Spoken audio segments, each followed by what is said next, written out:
Welcome back, everyone, to Little Bayou Homestead. Today, I'm going to prepare our supper.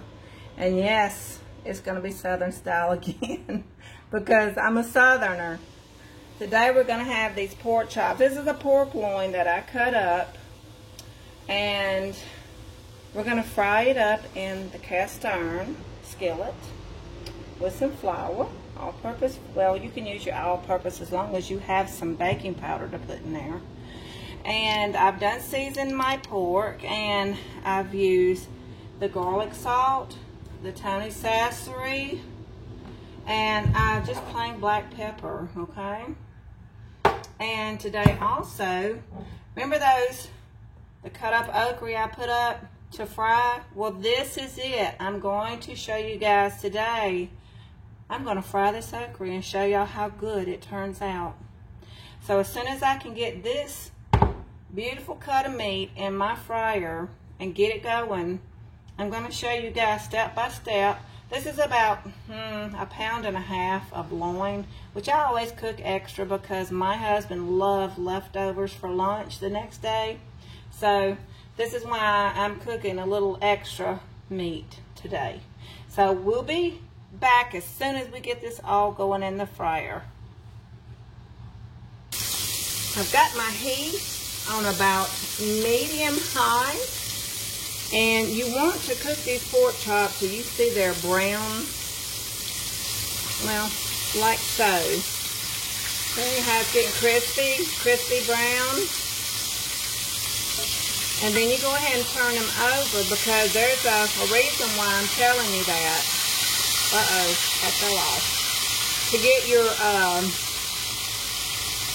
drippings off the meat, the flour, to go in your pan, because this is what we're going to make your gravy with, just like we did on the ham and tomato gravy recipe. I'll link that in the description, as well as the okra. I think I'll go ahead and drain this okra now, so I'll have it prepared. Let's see if I can get it without breaking my fingers off. Nope, I'm going to have an opener. So I'll be back for that one. Okay, finally got that top off there, y'all. Look at that. It's just as fresh as the day that I put it in this jar and sealed it up. Yep, I may have to get a knife and help me jar it up. There is so much in this jar. So I'll be back as soon as I can get this out of here.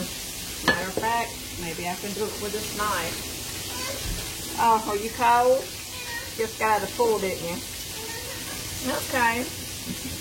That is my grandchild. She's been out playing in her pool. Okay, I'll be back as soon as I can get this out, folks.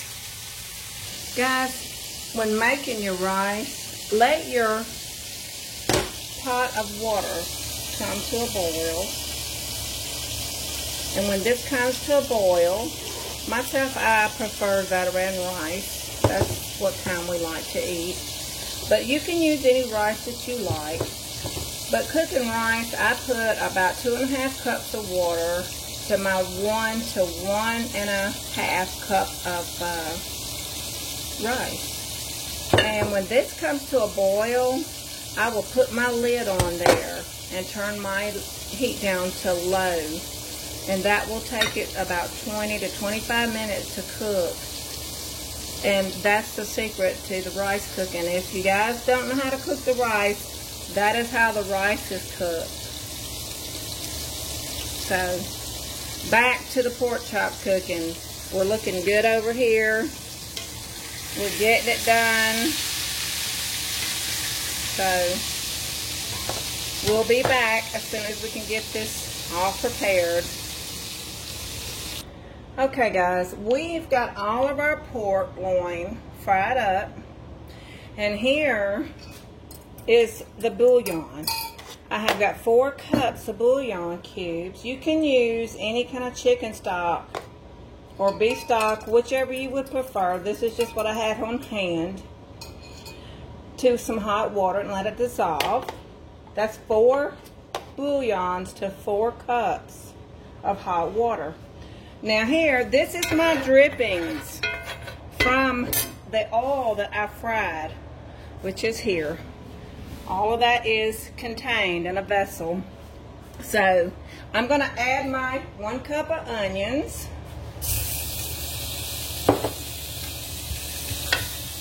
Which I do save my onions. I cut them up. I get them in bulk. And I cut them up and I save them in my freezer. Or either I'll pickle them or however I would desire to have them.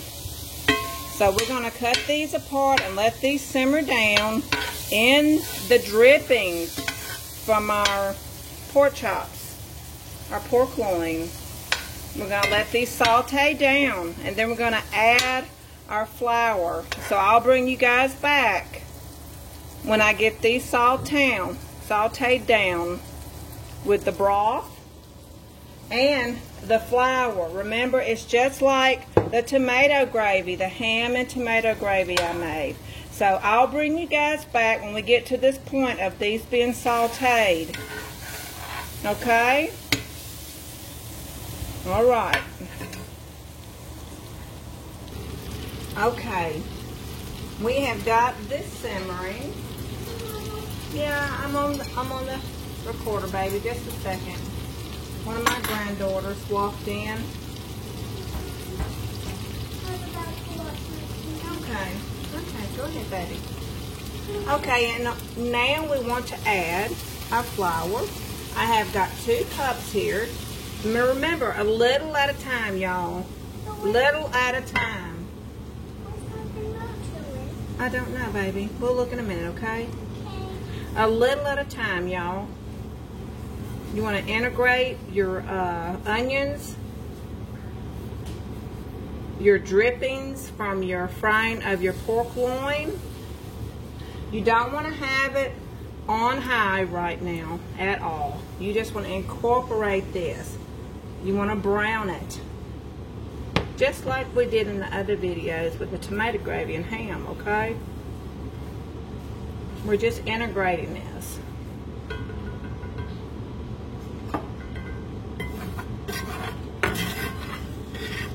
Just keep stirring it. Don't leave it, okay? You want to stir it. Don't let it burn. This is what's going to make your roux, okay? It's like a roux and a gravy. This would be the way I would cook a gumbo, and I intend on making a video with the gumbo, a gumbo recipe. Yeah, that's coming up soon.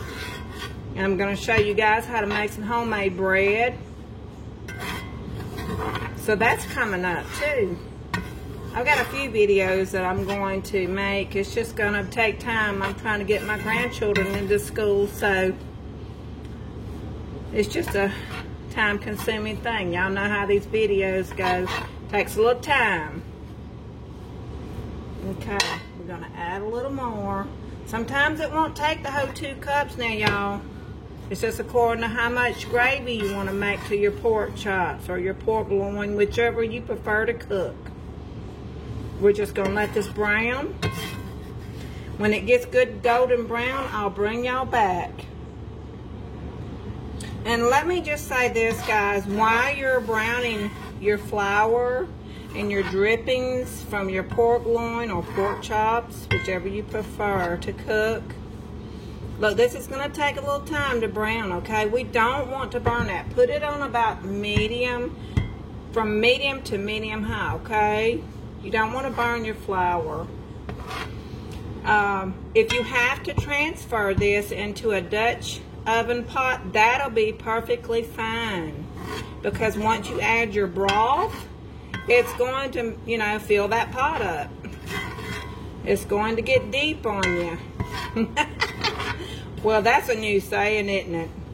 But anyway, I'm going to continue getting this beautiful pan sauteed and browned together. It smells good, y'all. Hey, I wish I could smell that, just that. And we're going to add this pork loin to it. Once I get that gravy going, it's going to be fabulous. It's going to be lip smacking good, I'm telling y'all. So I'll be back as soon as I get this done. It takes a minute, but it's gonna get there. Okay, I've changed over to my Dutch oven because I know this is gonna make a big dish and a deep dish. So, that being said, this is about the consistency that I like my gravy to look. If you can see that down there. And yes, the onions is sauteed real nicely. So now, we're gonna go ahead and get our broth, which is 4 cups. Like I said, you can use bouillons. I put a bouillon per cup, or you can use the broth already made in the carton. So we're gonna go ahead and add this slowly and stir with a whisk, little at a time.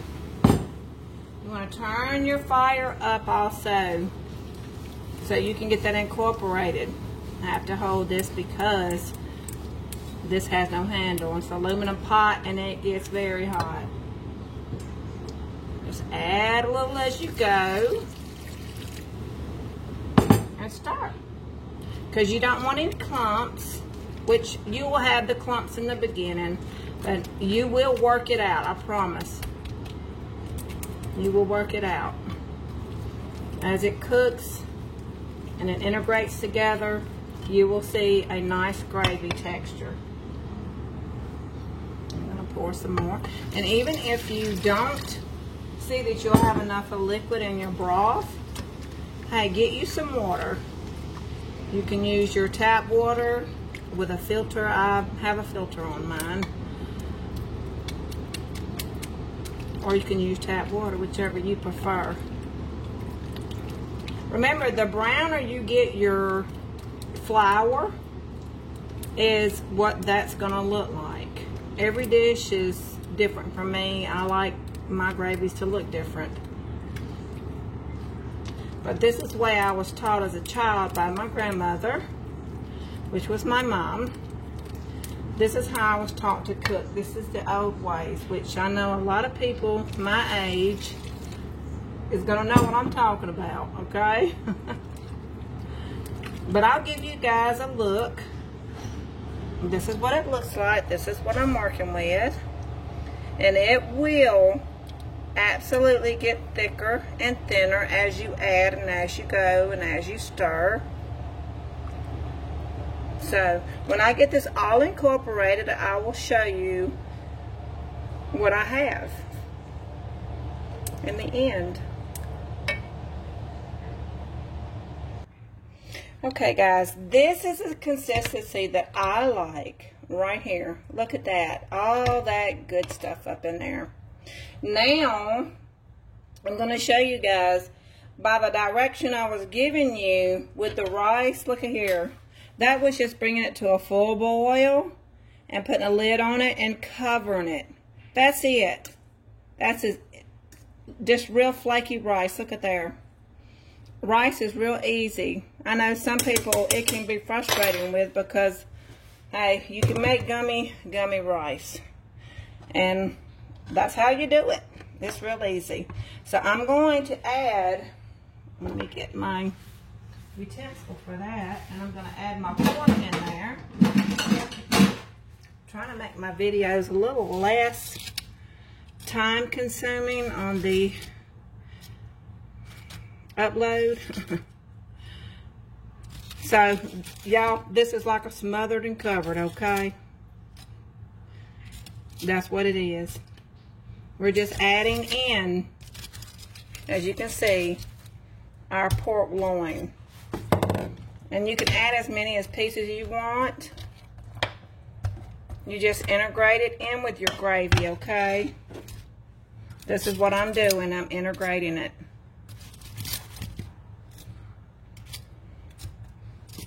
My family loves this.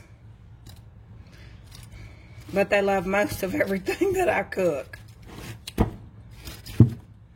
Okay. We're going to just sort of ingrate it together there. So we'll have some gravy for our rice. Look at that. Oh my goodness. And you want to put this on low, okay? Because everything's been cooked. Everything has been cooked. And we're going to get to frying our okra that I canned about 2 weeks ago. Okay?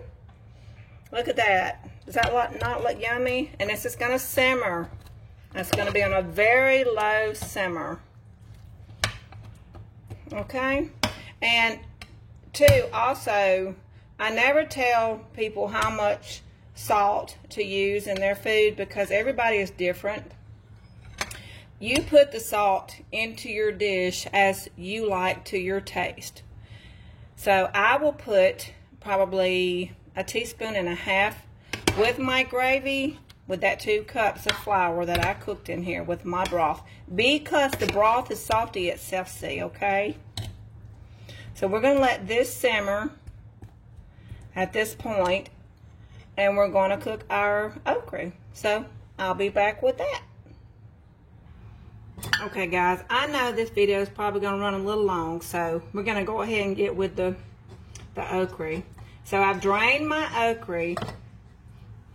You can see it there. And all I'm going to do, I put my pepper in here and my cornmeal. This is what I like to fry my okra in, is my cornmeal. I've put my salt, which was maybe 1/2 teaspoon, because like I said, I've got enough of salt in my gravy. And we just put it in there, in that frying pan. You want to make sure that your oil is semi-hot. You don't want it scorching. And you just want to put it in there and let it fry crispy. Y'all, I'm telling you, this is the best okra. I believe it's even better than when you just cut it up fresh and cook it. So I'm going to just let you get a view of that. And may have my grease too hot. My oil.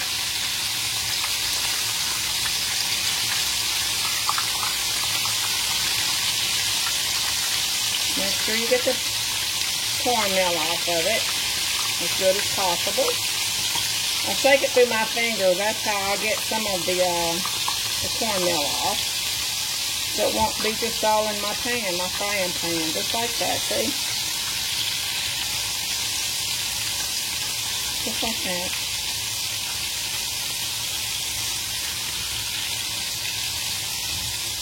Okay. As soon as we can get it crispy, we'll be back.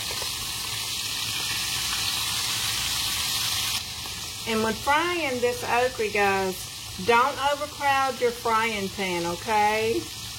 You don't want it to stick together. Okra will stick together if you have your pan overcrowded. So, just enough to fill your pan up to fry it. And that's it. You just wait for it to get crispy. So, we'll be back as soon as we can get this crispy and done. And I'll show you the results of that. Well, guys, I appreciate y'all being with me, and I would appreciate too if you would like, share, and comment. I would like to know what you think about my video. My grandson come in, he was ready to eat, so this is the end result to his supper. His fried okra, rice, homemade gravy with pork loin and green beans. And I still have okra frying, y'all. This is what it looks like. It's very good. I gotta eat a piece. So, y'all just, you can't make a mistake with it, y'all. So enjoy. And keep canning and keep eating good. See you next video.